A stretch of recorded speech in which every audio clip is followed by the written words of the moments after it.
वकील साहब कैसे देख पा रहे हैं, अभी तो वह बिल जस्ट कानून ही बना है और आप देख रहे हैं कि एक दो खबरें हमें सुनने को मिलती थी कि जो है ईदगाह के सामने जो है, चाहे दरगाह के सामने जो है, जय श्री राम के नारे, भगवा झंडा फहराने चलता रहता था। लेकिन अब जब से ये बिल पास हुआ है, एक खबर लगातार चल रही है, प्रयागराज ईदगाह वाला जो दरगाह के ऊपर फैलाया गया है, इसको आप कैसे देख पा रहे हैं? क्या इसको जोड़ा जा सकता है वह बिल से?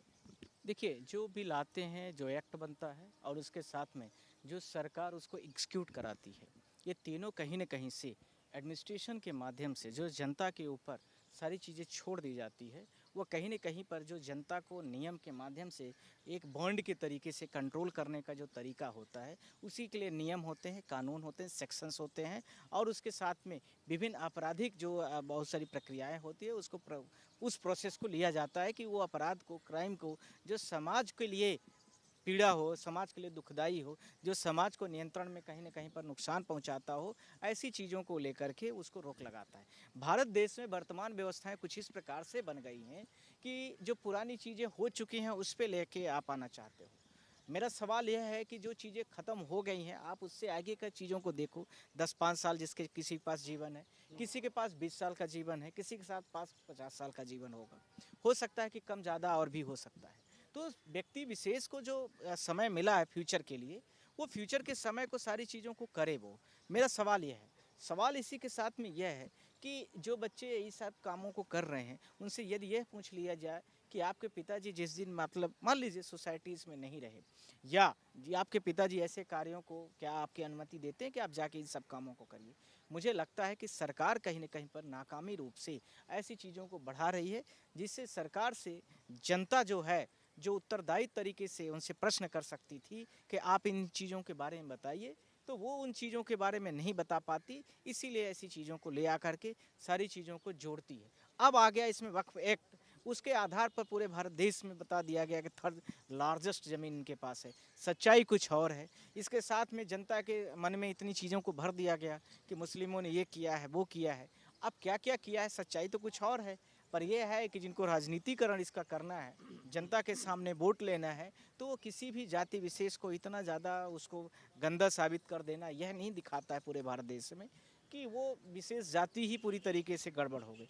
मुझे लगता है कि ये चीज़ों को पूरे भारत देश में जिस तरीके से बढ़ाई जा रही है, वो उसी तरीके से क्रमशः धीरे-धीरे ही सुगबुगाहट के रूप में धीरे-धीरे बढ़ती जाएँगी। अभी एक जाति विशेष को, फिर दूसरे जाति विशेष को, फिर तीसरे जाति विशेष को और इस तरीके से क्रमशः बढ़ती हुई एक पूरे भारत देश का जो समाज है, जो भारत देश सहिष्णु राज्य है पूरे कंट्रीज़ का, वर्ल्ड का, वसुधैव कुटुंबकम का जो शब्द है भारत देश में, वो सब कहीं न कहीं से भारत देश का ख़त्म हो जाएगा। विश्व की जो सबसे बड़ी डेमोक्रेटिक कंट्री मानी जाती थी, वह भी कहीं न कहीं पर अब आड़े हाथ ली जाएगी कि अब उस तरह का समय भारत देश में नहीं रहा है। भारत देश में यह भी देखने की आवश्यकता नहीं थी कि जब भारत देश का बँटवारा हुआ था 1947 में, तो मुस्लिमों ने भारत देश को चुना था। मुझे लगता है कि पाकिस्तान से एक अच्छा कंट्री भारत देश को समझा था। सुदूरवर्ती समय पर ऐसा होगा ये किसी ने नहीं सोचा होगा। मुझे लगता है कि सरकारें जो भी चुनाव के लिए वोट के लिए करती हैं, वो पूरे तरीके से सही नहीं होता है या होता होगा तो कुछ परिप्रेक्ष्य में हो सकता है, तो सारे परिप्रेक्ष्य में नहीं है। ये सारी चीज़ों को लेकर के मैं आपके माध्यम से यह बोलना चाहता हूँ कि जो भी ये चीज़ें आती हैं, होती हैं, उसको सरकारों को अपने तरीके से, अपने स्तर पर सबको समीक्षा करना चाहिए। उसके बाद ही सारी चीज़ों को देखने की आवश्यकता होती है। अच्छा वकील साहब, एक सवाल और भी है कि जब से ये वक्फ बिल कानून बन गया है और प्रयागराज की जो घटना सामने आई है, क्या सबसे पहले एक सवाल तो इसमें ये है कि क्या इन दोनों को हम जोड़ कर देख सकते हैं? कहीं ऐसा तो नहीं कि एक समुदाय को जो है कहीं बल मिलता नज़र आ रहा है कि जो है अब हम कुछ भी और कर सकते हैं वक्फ बिल को लेकर के? किसी की भी ईदगाह पर, किसी भी घर के सामने जाकर किस तरीके से करते हैं तो? देखिए, आपका जो कहना है वो कहीं न कहीं पर बिल्कुल ही सत्य है। दूसरा हर लॉज़ हो या कोई भी कॉन्स्टिट्यूशन के एक्ट हों या सॉरी आर्टिकल्स हो या कोई भी सीआरपीसी, आईपीसी, बीएनएस, भारतीय न्याय संहिता, बीएनएसएस जो भी एक्ट हैं, वो सारे न सारे एक दूसरे से कनेक्टेड हैं।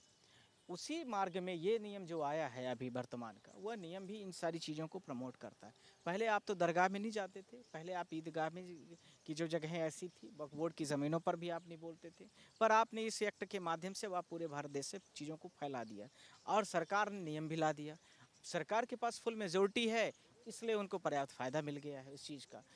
दूसरा सवाल यह है कि जिन लोगों ने इस चीज़ों में सारी चीज़ों पर, जो पुराने नेता भी हैं, जो ऐसी चीज़ों को सोच भी रहे हैं, उनमें पर्याप्त तरीके से किसी भी बिल को जो ड्राफ्ट करते हैं उसको डेप्थ पॉइंट तक अभी तक नहीं गए। इसलिए बार बार अमेंडमेंट करना, सुप्रीम कोर्ट में आना मैटर का, और ज़्यादा से ज़्यादा माइनॉरिटीज़ को पीड़ित होना, ये सब चीज़ें इसीलिए बार बार आती, क्योंकि उसकी डेप्थ में जल्दी जल्दी आप बिल लाते हैं, जल्दी जल्दी एक्ट लाते हैं, तो उसमें आप पूरी तरीके से समीक्षा नहीं कर पाते। ये किसी भी एक्ट के लिए बहुत वीक पॉइंट होता है, और इसलिए सुप्रीम कोर्ट के पास number of burden, number of case ये बढ़ते जा रहे हैं। अभी आप देखिए आरटीआई भी आने वाला है कैंसिलेशन हो करके, तो नई चीज़ आने वाली है, तो तो क्या उसमें सर आप ये मानते हैं कि जो है लोग जो है मुस्लिम समाज के लोगों को जो है चिढ़ाने के लिए इस तरीके से कर रहे हैं जब से वह बिल आया है? मैं ऐसा कह सकता हूँ। दूसरा जो बिल आया है, जो एक्ट आया है, उसमें पर्याप्त कमियां हैं, जिसको लेकर के मैंने आप लोगों के माध्यम से बोला है, और उसको हम पूरा कैंसिलेशन करने के लिए कोर्ट से हमने प्रेयर भी किया है, और अब उसको आगे भी करेंगे, और ये बिल कैंसिल भी होगा एक्ट। और इसके साथ में मैं आपसे यह भी बोल रहा हूँ कि रीड्राफ्टिंग के लिए सुप्रीम कोर्ट फिर से इनको रिकमेंडेशन के लिए रिमार्क करेगा कि जो कॉन्स्टिट्यूशनल कमेटी भारत देश की है, उसको फिर से रीड्राफ्ट करे, और इसको फिर से एक्ट को संशोधित करके जो भी चीज़ें हैं उसको नए तरीके से स्वरूप दे। एक आखिरी सवाल है सर मेरा कि आप जो है अब लगातार प्रेस कॉन्फ्रेंस कर रहे हैं, मीडिया से बातचीत कर रहे हैं। आज कुछ होना था सुप्रीम कोर्ट में इस मसले को लेकर के, क्या कुछ हो पाया उसमें? देखिए सुप्रीम क्या कोर्ट आगे कुछ डेट मिला या फिर क्या कुछ कहा? सुप्रीम कोर्ट में इस घटना के बारे में आज मेंशनिंग की गई थी, क्योंकि एक्ट बनने के बाद जैसे इलाहाबाद जैसी घटना भारत देश में हर जगहों पर बढ़ सकती थी, जिसके माध्यम से सुप्रीम कोर्ट में यह कहना आवश्यक हो गया था कि यह एक्ट जो आया है, यह समाज के लिए कहीं न कहीं पर विभिन्न तरह की समस्याओं का निर्मित कर रहा है। विभिन्न इस प्रकार के एक्ट में कमियां हैं, जिसके 10-12 पॉइंट हैं। मैंने जो किया है वो आपको मैंने बताया भी है, और सबकी पिटिशनों में अलग अलग माध्यमों से भी बताए गए हैं। ये सारी चीज़ों को लेकर के कोर्ट से बोला भी गया है।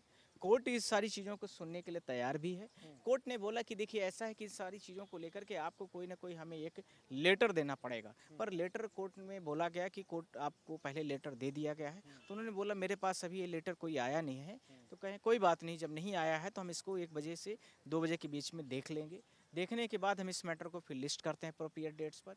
टाइम ये था कि 2 बजे के बाद ये मैटर हियरिंग पर लगाया जा सकता है, पर अभी मुझे लग रहा है कि अभी नहीं लग पाया है। अब वो 2 दिन के अभी वर्किंग डेज है, वेडनेसडे, ट्यूसडे एंड वेडनेसडे को, मंगलवार बुधवार का, उस दिनों में लग रहा है कि ये मैटर लिस्ट हो सकता है। आइदर कोर्ट ऐसा भी कर सकती है कि इसके बाद 2-3 दिन की छुट्टियां हैं कोर्ट में, स्पेशल बेंच बैठा करके इस मैटर का कुछ निराकरण और इसके साथ में further stay order till hearing तक के लिए रखा जा सकता है। आगे सर लड़ाई क्या इस पे उम्मीदें हैं कि कोर्ट से ही हो पाएगा या फिर जो है जिस तरीके से सड़कों पर विरोध? देखिए जो जुडिशियल पावर है वो कोर्ट से अच्छी समीक्षा कोई नहीं कर सकता है। जो केस के विभिन्न कमियां हैं वो वकीलों से अच्छा कोई नहीं उसको आइडेंटिफाइड कर सकता है।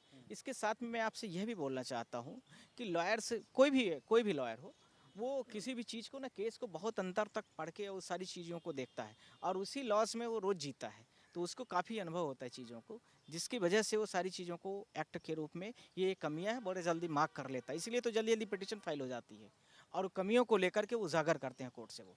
तो ये सारी चीज़ें इसीलिए सारी बढ़ गई हैं, और इस चीज़ों को लेकर के ऐसे इसीलिए चलती हैं। सर एक छोटा सा सवाल है और आखिरी भी है, क्या इससे पहले कोई ऐसा मुद्दा आया है जिस तरीके से अगर हम वक्फ बिल के मैटर को देखें जो कानून बन चुका है, अब कोर्ट में उसको कर सकते हैं, क्या ऐसे भी कभी ऐसा मुद्दा आया है कि वो कानून बन चुका हो और सुप्रीम कोर्ट के द्वारा उसको रद्द करा दिया गया हो या फिर उसको निरस्त कर दिया? आपने सुप्रीम कोर्ट में आपने देखा होगा एग्रीकल्चर लॉज जो आया था, अमेंडमेंट हुआ था, कृषि कानून, 3 कृषि कानून काले कानून के नाम से भी फेमस हुए थे बहुत, उनको लेकर के भी आपने देखा।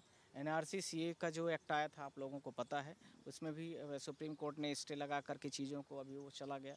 ऐसे ही विभिन्न प्रकार के एक्ट आते हैं, और विभिन्न प्रकार के एक्ट आते हैं उनमें कमियां होती हैं। मैं तात्कालिक उदाहरण पेश किया हूँ, ऐसे बहुत सारे इतिहास में हैं।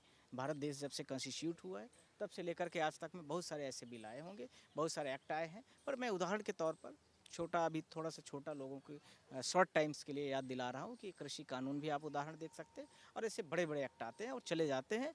चीज़ें कमियां हैं तो उसको सुधारने की हमेशा गुंजाइश होती है। भारत देश से ये कॉन्स्टिट्यूशन हमेशा फ्लेक्सिबल रहा है और रहेगा। उम्मीदें हैं सर? 100% उसमें तो कोई कहीं दिक्कत ही नहीं है, तो बिल को एक्ट को कैंसिल ही होना है, और रीड्राफ्ट के लिए उसको बोला भी जाएगा। बहुत बहुत शुक्रिया। तो हमारे साथ जो है एडवोकेट साहब मौजूद रहे और सुप्रीम कोर्ट के माने जाने अधिवक्ता हैं।